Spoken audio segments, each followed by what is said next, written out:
This is CGTN, China Global Television Network.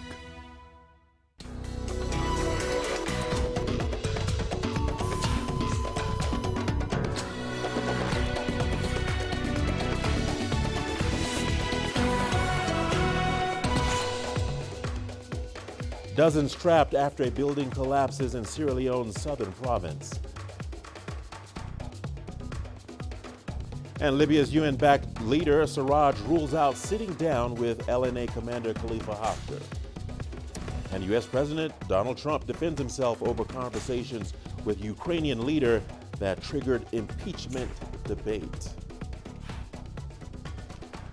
Hello and welcome to Africa Live. As always, great to have you with us. I'm Richard Nta, live in Nairobi. And for those of you joining us from across the continent and around the globe, we thank you for joining us. Let's take a look at other stories making headlines this hour. Bulgarian economist Kristalina Georgieva takes over as managing director of the International Monetary Fund. And Ethiopia athletics team remains confident as they travel to Doha for the IAAF World Championships. Welcome to Africa Live. Once again, we begin in Sierra Leone, where rescue efforts have been ongoing through the night after a three-story building under construction collapsed. More than 50 people are believed to be trapped in the rubble. 9 people have so far been rescued and are receiving treatment at a hospital. Assistant Inspector General of Police Saidu Kamara has described the scene as pathetic and frantic. Kamara says police have deployed 2 excavators to the site. It is still unclear what might have caused the building to collapse, but investigations are underway. The leader of the UN-backed government in Libya addressed the United Nations General Assembly late Wednesday, taking aim at rival Eastern-based Army Commander General Khalifa Haftar. In his speech, Fayez Mustafa al-Sarraj also ruled out talks with the general. Here is our very own UN correspondent Lillian Tang with the details. In his address to the United Nations General Assembly, the leader of Libya's Government of National Accord took aim at his rival, General Khalifa Haftar, saying his claim of trying to fight terrorism was a false one. Siraj also slammed the advance last April on Tripoli by forces loyal to Haftar. The assault against the capital last April, led by the criminal Khalifa Haftar, and what he called the noble struggle on the same day of Secretary General Guterres' visit to Tripoli, took place at a time when the country was preparing excitedly and hopefully to hold a national inclusive conference to find political solutions to our crisis. Libya has been caught in a civil war since 2011, when longtime leader Muammar Gaddafi was overthrown. Since then, rival governments have split the nation, with the UN-backed Government of National Accord led by Siraj based in the west and forces loyal to Haftar based in the east. Now, complicating matters for this oil-rich nation are the foreign backers. Siraj has the support of the United Nations, Qatar and Turkey, while Haftar has the backing of Egypt, France, Russia and the United Arab Emirates. إنما شجع مجرم الحرب على هذا العنوان هو ما تحصل عليه من دعم عسكري ومالي. What encouraged this war criminal to carry out this aggression is the support he received from certain states for years in flagrant violations of Security Council resolutions on the arms ban. This led him to be deluded and believe he can enter the capital in 2 days, but his delusions were destroyed. The chaos from the civil war has enabled extremist elements, including the Islamic State group, to flourish. It has allowed the country to turn into a major transit point for migrants attempting to get to Europe and the human traffickers trying to profit from them. I'm Lillian Tan for CGTN at the United Nations. The pressing problems in the volatile Sahel region also topped the agenda at the high-level meeting at the United Nations. Officials stressed that problems there affect the whole world and pledged assistance to help foster greater stability and development. Stemming and preventing escalation requires offering people, and particularly young people, a hopeful future, a perspective that goes beyond their daily needs to ensure development, promote gender equality, and ensure access to economic opportunities and social services. J'ai l'intime conviction I am deeply convinced that with this political commitment of all the states of the Sahel region and with the support of the international community, that we can focus on a certain number of objectives that we will have to reach, at least to feel that we're moving in the right direction. Pour sentir que nous avançons dans le bon sens. At the UN Security Council Ministerial Debate on International Peace and Security, Secretary General Antonio Guterres reiterated a need for global cooperation in counterterrorism efforts. The Russian Foreign Affairs Minister, who holds the month-long presidency, also addressed the council. Pursuing and dismantling terrorist groups is vital, but it is just one among many measures. We must complement security measures with prevention efforts that identify and address root causes while always respecting human rights. We must build the resilience of societies so that people and communities reject terrorist narratives that prey on fear and hopelessness. We must reinforce the social compact, including the provision of basic services and opportunities, particularly for young people. The double standards used by some countries makes it more difficult to react to the challenges of today, including the terrorist challenges. Ignoring the principles of consistent working with international terrorism is filled with consequences. It is unacceptable, and I underscore that using terrorist entities for political purposes, there cannot be justification for this. The Democratic Republic of Congo continues to grapple with an Ebola outbreak which has killed more than 2,000 people. On the sidelines of the UN General Assembly, the U.S. called a meeting aimed at boosting regional preparedness. Insecurity, as well as DRC's porous borders, have raised concerns of the virus spreading to neighboring countries. The unique circumstances of the eastern DRC, with civil unrest and such close proximity to international borders, have made it the most complex Ebola outbreak in history. This outbreak cannot be stopped without close and committed cooperation among all stakeholders. While fighting Ebola in DRC, we have to strengthen our preparedness in the neighboring countries because the risk of spread is still high. And we have agreed to invest in preparedness in the neighboring countries, not only to prepare for this Ebola, but for the future too, in order to prevent similar outbreaks. And in DRC, we will follow the same approach. While fighting Ebola, we will strengthen the health system. And British Prime Minister Boris Johnson has dared the opposition Labour Party leader to either try to topple him or stand aside and allow his government to deliver Brexit. His sentiments came on a day of heated debate in Parliament after the Supreme Court's ruling terming the suspension of Parliament as unlawful. UK's Prime Minister Boris Johnson is not happy with the Supreme Court ruling over suspending Parliament. The court termed his move unlawful. Johnson says he will respect the ruling even though he doesn't agree with it. This government intends to present a programme for life after Brexit. But some members of this House could not stand that either. Instead of facing the voters, the opposition turned tail and fled from an election. Instead of deciding to let the voters decide, they ran to the courts instead. And despite the fact that I followed the exact same process as my predecessors in calling a Queen's speech, the Supreme Court was asked to intervene in this process for the first time ever, and it is absolutely no disrespect to the judiciary to say I think the court was wrong to pronounce on what is essentially a political question at a time. In a bid to force an early general election and regain a majority in Parliament, Johnson has dared the opposition to table a motion of no confidence in the government. It would be a curious state of affairs indeed if Her Majesty's loyal opposition had every faith in the government of the day. So if in fact the party opposite does not have confidence in the government, they will have a chance to prove it. They have until the House rises. Let them listen.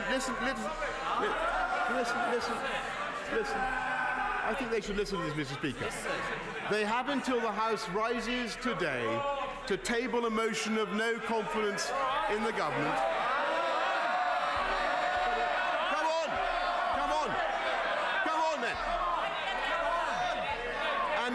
have that vote tomorrow. Labour Party has refused to vote for general election until a no-deal Brexit has been taken off the table. I thank the Prime Minister for an advance copy of his statement.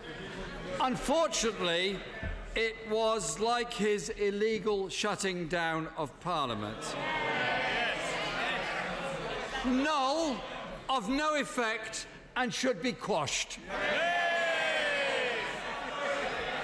In the words of the Supreme Court. This, Mr. Speaker, was 10 minutes of bluster from a dangerous Prime Minister who thinks he is above the law. But in truth, Mr. Speaker, is not fit for the office which he holds. He says he wants a general election. I want a general election.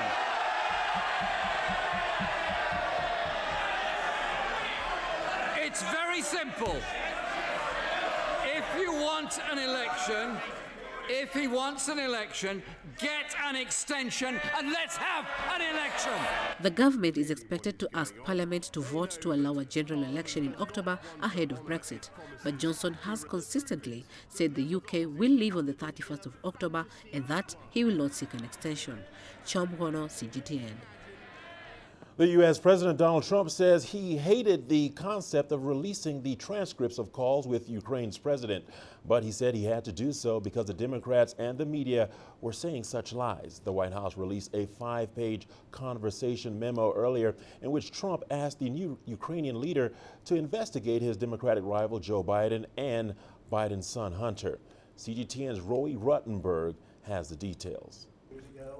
This was the first time the American and Ukrainian presidents have met in person. Their meeting on the sidelines of the United Nations planned well before Tuesday's announcement by House Democrats that they'll begin formal impeachment proceedings against Donald Trump. That decision triggered in part by a phone call Trump had back in July with his Ukrainian counterpart Volodymyr Zelensky. On Wednesday, the White House released a partial transcript of that call. In it, Trump asked Zelensky for, quote, a favor to investigate former U.S. Vice President Joe Biden's son, who had served on the board of a Ukrainian energy company. Joe Biden is running for president against Trump. Trump admits he made the request, but denies it was connected to Washington's pending defense aid package for Kiev. Still, it seems whatever was said during that phone call was enough to prompt an intelligence whistleblower to ring the alarm over the summer. That complaint finally delivered to lawmakers on Wednesday. I fully support transparency on the so-called whistleblower information, even though it was supposedly secondhand information, but also insist on transparency from Joe Biden and his son Hunter. Additionally, I demand transparency from Democrats who went to Ukraine and attempted to force the new president, who I met and is an outstanding person who just met. They threatened him if he didn't do things. House Democrats say their actions were lawful. Trump's, they insist, weren't. That a president of the United States would interfere with our national security, would interfere with the national security of our ally, and do so for the illicit purpose of trying to advance his election campaign, having already sought foreign help in his first presidential campaign, would now abuse the power of his office yet again, this time to seek the help of another nation in his presidential campaign, is the most fundamental betrayal of his oath of office. This is a political proceeding. Therefore, there's no threshold for anybody to meet in terms of a legal standard. The president doesn't really have to come up with any proof that he did something or didn't do something, and the Democrats really don't have to have any proof that says beyond a reasonable doubt the president did what he did.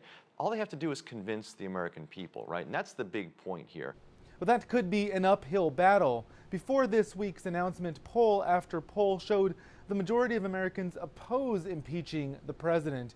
Even the Democratic House Speaker, Nancy Pelosi, had said she had preferred to defeat Trump at the ballot box. Well, clearly she changed her mind, and Democrats are betting the American people will as well. Rowie Ruttenberg, CGTN in Washington. September 26 marks World Contraceptive Day. The day aims to increase awareness of available contraceptive methods. It also looks to enable young people to make informed decisions on their sexual and reproductive health.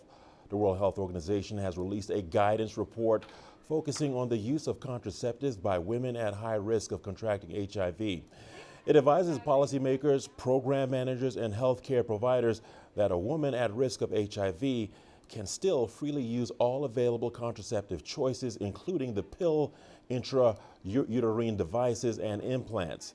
The report also says efforts to expand contraceptive methods, options, and ensure full and equitable access to family planning services must continue.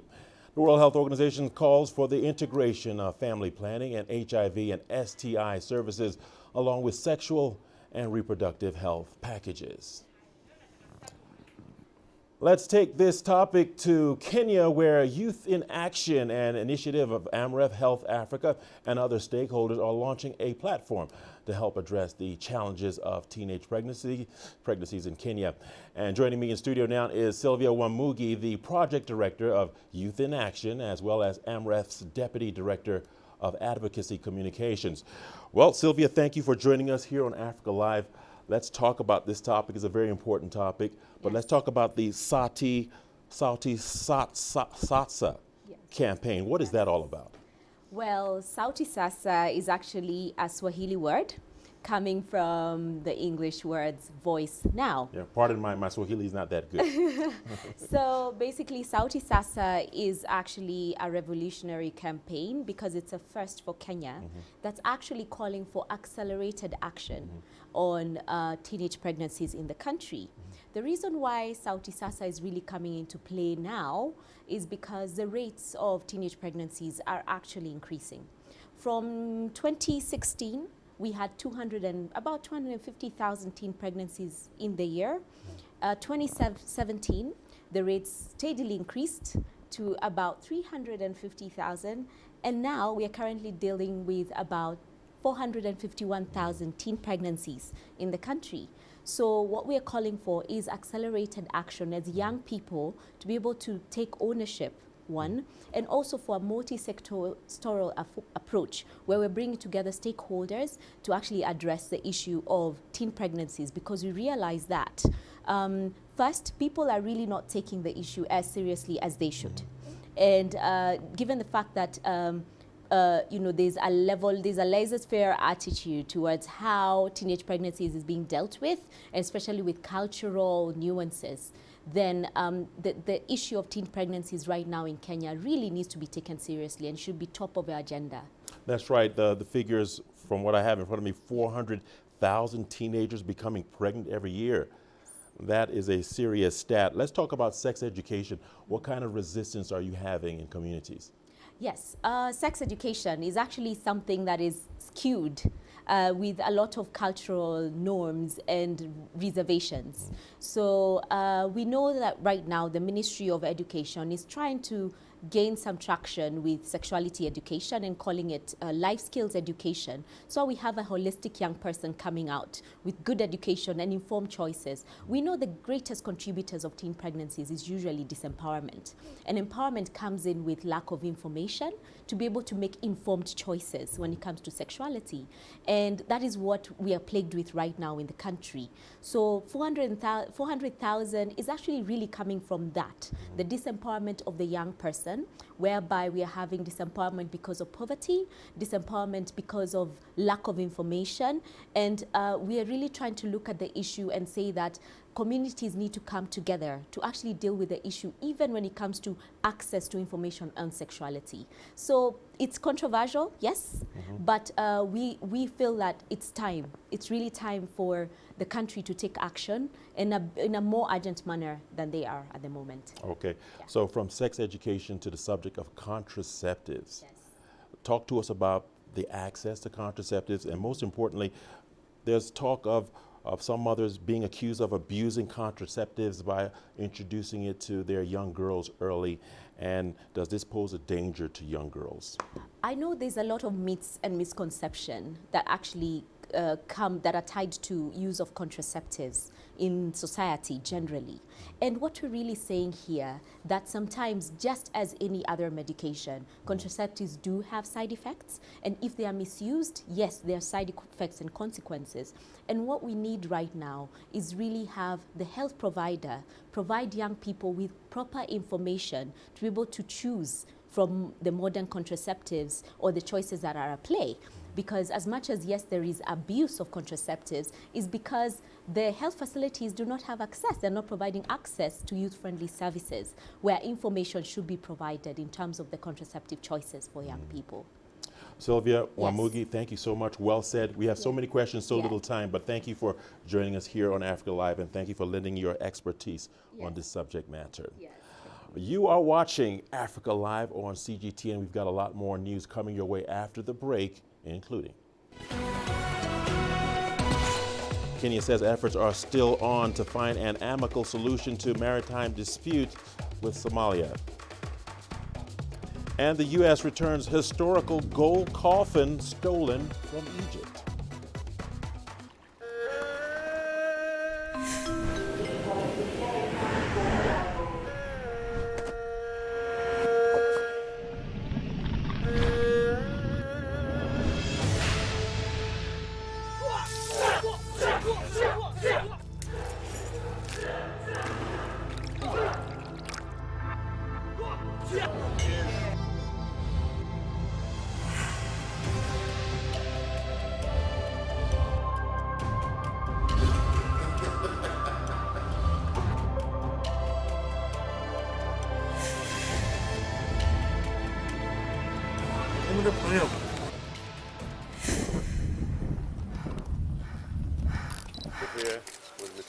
At the Great Wall of China.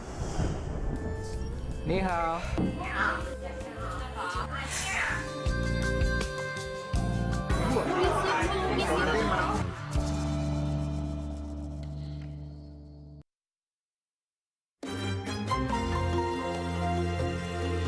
Africa Live. Find your voice.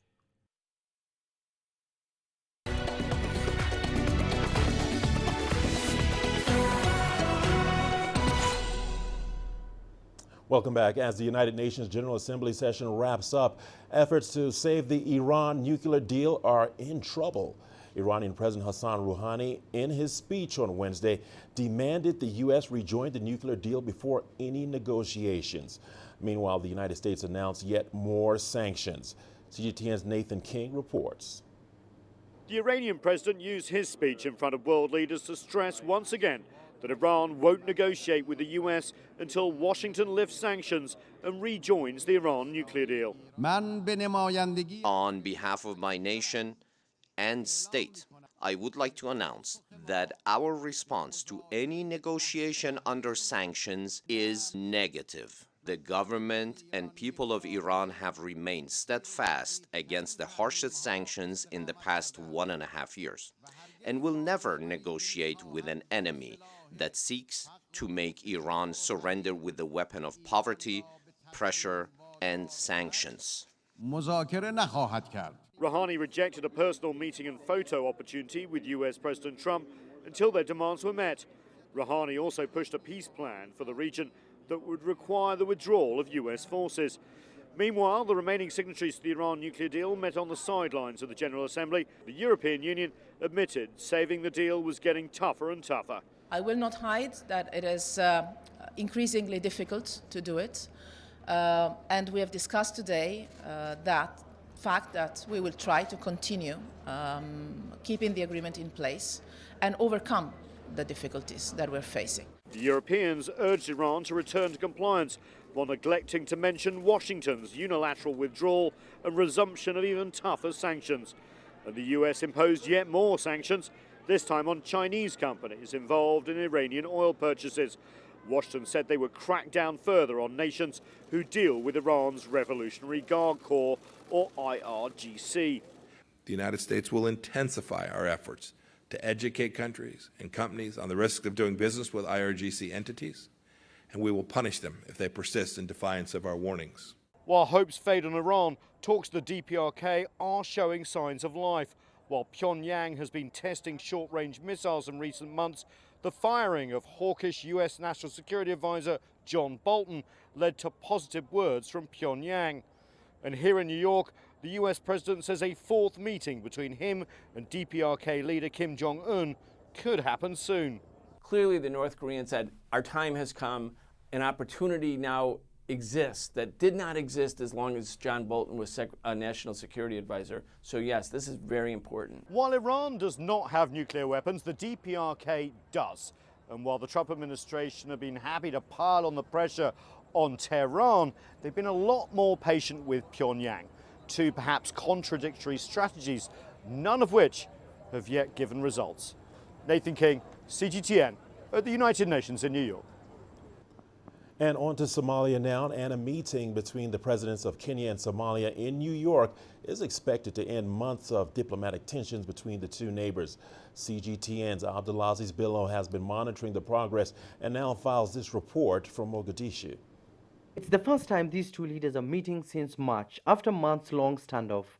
Somalia's President Mohamed Abdullahi Farmajo and Kenyan leader Uhuru Kenyatta held face-to-face talks facilitated by the Egyptian President Abdel Fattah el-Sisi, who is the current African Union chairman, on the sidelines of the United Nations General Assembly in New York. In a press statement, Somalia says that both leaders agreed to work towards normalizing relations. However, Mogadishu insists that a maritime dispute between the two neighbors will only be resolved by the Hague-based International Court of Justice. In 2014, Somalia sued Kenya at the International Court of Justice. The disputed territory that lies along the Indian Ocean on an area of approximately 100,000 square kilometers is said to be rich in natural gas and oil. Both countries now claim ownership over that disputed territory. The case is now set to be debated in November in Netherlands after Nairobi sought an extension earlier this month. The two countries have a lot in common and must cooperate on various fronts, including security and ways to counter al-Shabaab.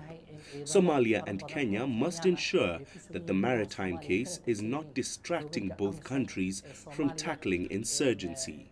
The meeting between the two leaders is a positive progress, and both parties must now adhere to international law in regards to the ongoing court case. In terms of the 15 blocks we presented to the international oil companies, all those are out of the disputed areas.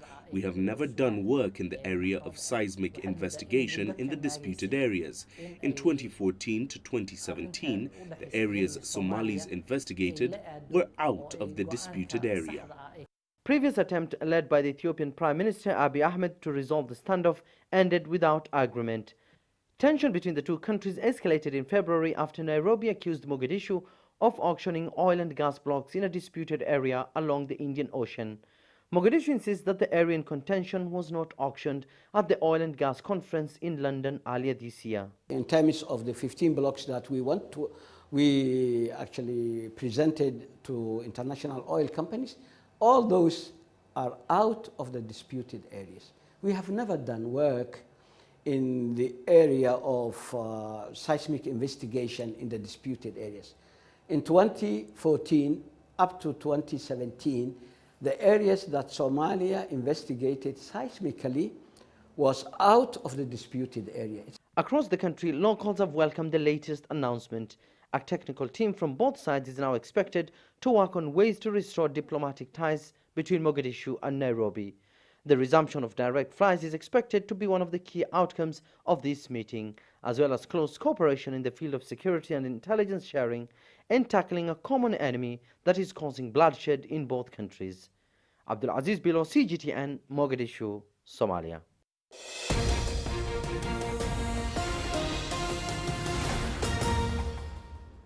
You're watching Africa Live on CGTN. Let's bring you some breaking news from France. Former French President Jacques Chirac, who had one of the longest political careers in Europe, has died at age 86. For several years, he had suffered from memory loss, said to be linked to a form of Alzheimer's disease or the minor stroke he had while in office. Chirac, who was head of state from 1995 to 2007, boasted one of the longest continuous political careers in Europe, twice president, twice prime minister, and 18 years as mayor of Paris. Once again, now to some breaking news from France. That was a wrap of the breaking news from France. Let's move over to some stories in Egypt. Meanwhile, 30 years ago, world leaders made a historic commitment by adopting the United Nations Convention on Children's Rights. At a special convention in New York, officials and children's rights advocates have celebrated the gains achieved while calling for more efforts to ensure children's rights are protected. CGTN's Chao Mgono reports. The Convention on Children's Rights is the most adopted human rights treaty in history, with at least 196 countries having become state parties. The event brought together stakeholders advocating for the protection of children's rights. The Convention on the Rights of the Child was a landmark achievement. For the first time, governments explicitly recognized that children have the same human rights as adults, as well as specific additional rights that recognize their special status as dependents. This convention is the most widely ratified human rights treaty in history. We look forward for the day when all United Nations member states give it their full backing. The UN maintains that children and the youth are already taking a stand to ensure specific rights that recognize their special needs are upheld. We are marching, we are campaigning, and we are speaking up for ourselves. We need you all to listen and to act to protect our future. The UN chief and UNICEF's executive director further called for concrete solutions to support children. Peace remains their best protection. As we celebrate the success of this landmark convention, let's recommit to putting children first.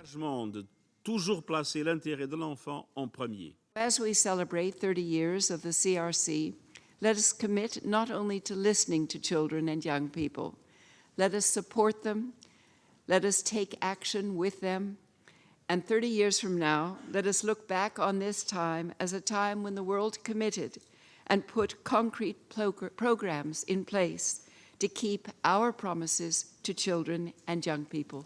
Thank you. It's hoped that more countries around the world will step up efforts to provide a common ethical and legal framework for the realization of children's rights. Chao Mgono, CGTN. Egypt is getting one of its treasured artifacts back in a repatriation ceremony in New York. The Manhattan District Attorney announced the return of the gold-covered coffin. The gilded Egyptian coffin was made between 150 and 50 BCE. Antiquities theft has flourished in Egypt since 2011, with the golden coffin falling prey to robbers. The Metropolitan Museum of Art had bought the coffin for $4 million in 2017 before finding out it was stolen. The museum took it down in February. This coffin was actually buried in Egypt for more than 2,000 years until it was looted from Egypt in 2011. From there, in 2011, the coffin was illegally transported to a warehouse in Dubai and subsequently shipped to Germany for restoration and then went to France for sale. It finally arrived here in New York in 2017, where it was sold to the Metropolitan Museum of Art for approximately $4 million by a French dealer. Now, our office has been investigating this network for more than 7 years. I want to congratulate both countries for the success in the relentless efforts that has resulted eventually in the repatriation of the coffin of the Egyptian priest Nejamank, and you pronounce it much better than I do, to its homeland. This success story is a fruitful result of the cooperation that has lasted over a year between the Egyptian authorities and the American authorities. The United Nations is calling for an end to forced evictions in Nigeria. The UN Special Rapporteur on the right to adequate housing, Leilani Farha, made the call in Abuja after her tour and investigations into housing rights in Nigeria. CGTN's Kelechi Emekalam takes a look at how forceful evictions are affecting low-income earners. A big red X to indicate that this building could be demolished anytime soon. It's the family home of Ilyasu Yakubu, an indigenous inhabitant of Abuja. He relocated here with his family after he was forcefully evicted from his personal house about 2 years back. Now he may be faced with a similar ordeal. We don't have a say in this FCT. I have a house in this village, Chai, when I built there. But estate took over my houses there. And I come to my community to settle down. Where I'm still living, the city pressed me that I should quit and leave the land for them. It is this what we are still struggle about. Nigeria has a population of nearly 200 million people. The UN projects that it could double by 2050, making it the world's largest after India and China. Nigeria is still grappling with a massive shortfall of nearly 20 million housing units. Government estimates that it would require an investment of about $400 billion for the next 25 years to bridge the housing gap. But for now, basic housing remains far beyond the reach of the majority here. As a result, informal settlements are constantly springing up. Authorities have said that not only do they violate the city's master plan, they also harbor criminal gangs. In the end, they're brought down and residents forcefully evicted. But the UN is pushing against it. Forced eviction under international human rights law is a gross violation of human rights. It should never be undertaken.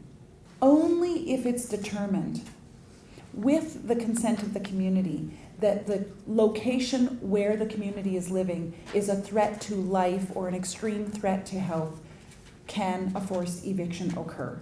And even under such circumstances, there should be alternatives for residents.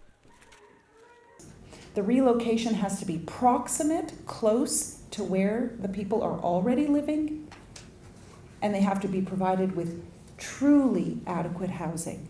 And that means housing with basic services close to schools that are affordable, healthcare centers that are affordable. Solving the housing deficit is capital intensive. Experts believe it would require an effective and workable public-private partnership capable of turning around the dangerous social trend and reducing the number of people without homes. Kelechi Amekalam, CGTN Abuja, Nigeria. The news continues on Africa Live. We've got your business news coming up next. Let's take a look at those headlines. Bulgarian economist Kristalina Georgieva takes over as managing director of the International Monetary Fund. And Zimbabwe President Emerson Mnangagwa heightens calls to have sanctions on his country lifted. It is Chinatown. Against the odds, the People's Republic of China was founded 70 years ago. Since then, it has aspired for change, both at home and abroad. What is driving this endeavor, and how has it managed to evolve with the times? We will look back, and in a new era. The nation is forging new missions and visions. We will look ahead. Tune in to our exclusive coverage of the 70th anniversary of the People's Republic of China.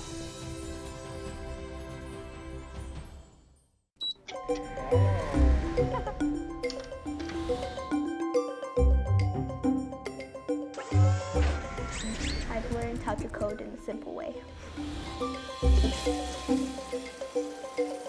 Together with other young people, we're able to make this difference.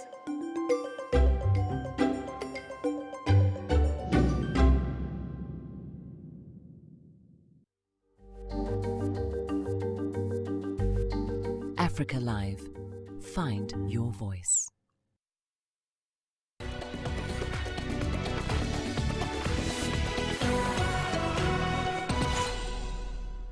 Welcome back. Bulgarian economist Kristalina Georgieva has taken over as managing director of the International Monetary Fund. She becomes the first head of the $1 trillion asset global lender from an emerging market economy. A center-right politician who grew up in Bulgaria under communism, Georgieva built a reputation during her time at the World Bank and the European Commission as a tenacious, straight shooter, champion of gender equality, and leader in the global fight against climate change. Georgieva replaces Christine Lagarde, who became the first woman to head the IMF when she took the helm in 2011. Lagarde, 63, is departing to head the European Central Bank. Immediate priority for the IMF is to help members minimize the risk of crisis and be ready to cope with downturns should they occur. And yet, we should not lose sight of the longer-term objective to build stronger economies and improve people's lives on the foundation of sound monetary, fiscal, and structural policies. This is what we are here to do. And again, a repeat of breaking news out of France. French President Jacques Chirac, who had one of the longest political careers in Europe, has died at age 86. For several years, he had suffered from memory loss said to be linked to a form of Alzheimer's disease or to the minor stroke that he had while in office. Chirac, who was head of state from 1995 to 2007, boasted one of the longest continuous political careers in Europe, twice president, twice prime minister, and 18 years as mayor of Paris. And moving on to Zimbabwe, Zimbabwe's President Emmerson Mnangagwa has called for the lifting of sanctions on his country during his address to delegates at the UN General Assembly in New York. The sanctions were imposed in 2002 when Robert Mugabe was president. Mnangagwa blames them for crippling the development in the country. Let's take a look. Mr. President, Zimbabwe is in transition and determined to overcome the reality that we were a collapsed economy with a collapsed currency due to the illegal economic sanctions imposed on our country. As the United Nations, let us boldly honor the principles of our charter. The wrongs of the world must be set right. Unfair practices must be challenged. Injustice, racism, and all forms of oppression of men by men must be opposed and rejected. My country applauds the Southern African Development Community, the African Union, and all who stand with us in demanding the immediate and unconditional removal of these illegal sanctions. Cooperation is a win-win game. Sanctions are a lose-lose game. Zimbabwe deserves a restart. And Kenya's first low-cost airline, Jambo Jet, plans to more than double its annual passengers to 1.5 million in the next 3 years. The airline is looking at opening new routes in East Africa and flying planes more often. Jambo Jet is a no-frills carrier founded by Kenya Airways 5 years ago. It ferries 700,000 passengers a year after an aggressive expansion aimed at first-time flyers who would normally take a bus. Like budget carriers in other parts of the world, Jambo Jet passengers only pay for seats. Their airline charges extra for services such as baggage and meals, allowing ticket prices to compete with buses and trains.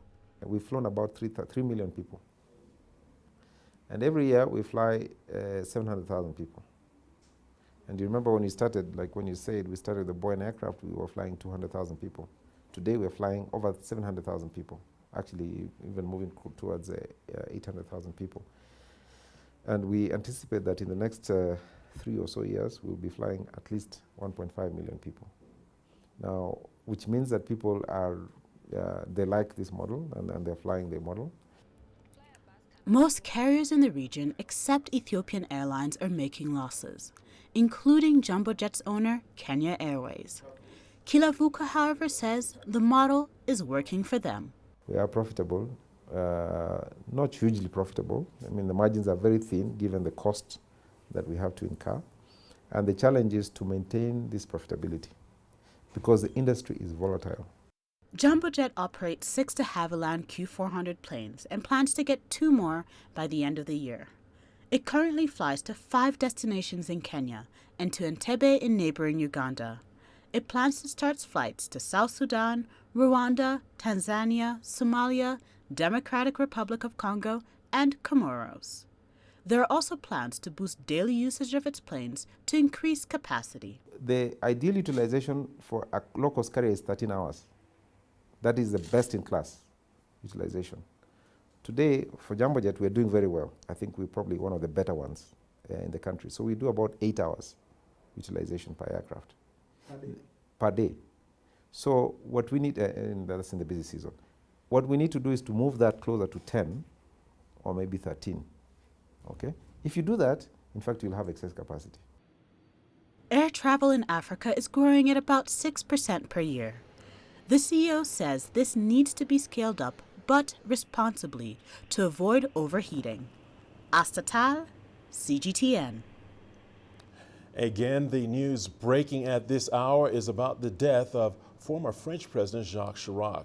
CGTN's Stéphane de Vries is joining us from Paris on the line. Stéphane, tell us more about this breaking news. Well, Jacques Chirac died today in Paris at the age of 86. He was without doubt one of the most charismatic politicians France has known for the last 50 years. He was a minister for 7 times. Twice he was the prime minister. Twice he was the president of the Republic. And for 17 years he was the first mayor of Paris. So this is a political heavyweight, also one of the last statesmen France has known. So his death today doesn't come as a shock. He was ill for a very long period. He was suffering of memory loss. He had very few public appearances, but nevertheless. All right, that was our correspondent, Jacques Faris, bringing us the breaking news stories. We apologize for that breaking communication. You're watching Africa Live on CGTN. We've got a lot more news coming your way. Stay tuned. Let's take a look at the headlines. We take you to the streets of Tanzania for a quick snack of French fries rolled in fried eggs.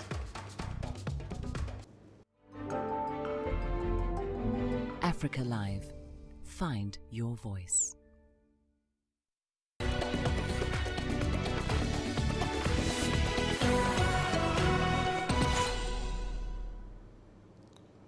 Welcome back to Africa Live on CGTN. In Tanzania's major towns, the chips mayai is the quick, easy to make snack that is a favorite for many. The French fries mixed with eggs street meal is found in almost all corners of the country. Although the origins are not yet known, it has been and is a street delicacy for decades. CGTN's Daniel Kijo tells us more on how it's made. There is not one but 2 chips mayai meals being cooked over here. The gentleman behind me is turning around and flipping a meal that we really like in Dar es Salaam called chips mayai, or on the street sometimes nicknamed zege. It is a combination of French fries mixed with some eggs that are cooked together. And sometimes you can add different ingredients to spice up the meal. So let us see how chips mayai are made.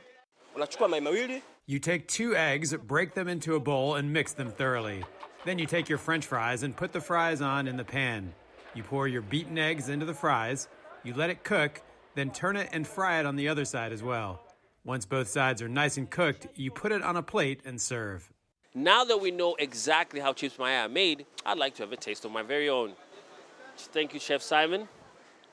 Now, what you might notice about the chips mayai is that it is rich in French fries, as you see, and we have the eggs there and homemade or natural pili-pilis grinded there and a bit of tomato. As always, it never fails, and almost anyone can make it. Well, it's very easy. If I need a quick snack, I can always get it anywhere, anyhow, and it's quite delicious, actually, if you ask me.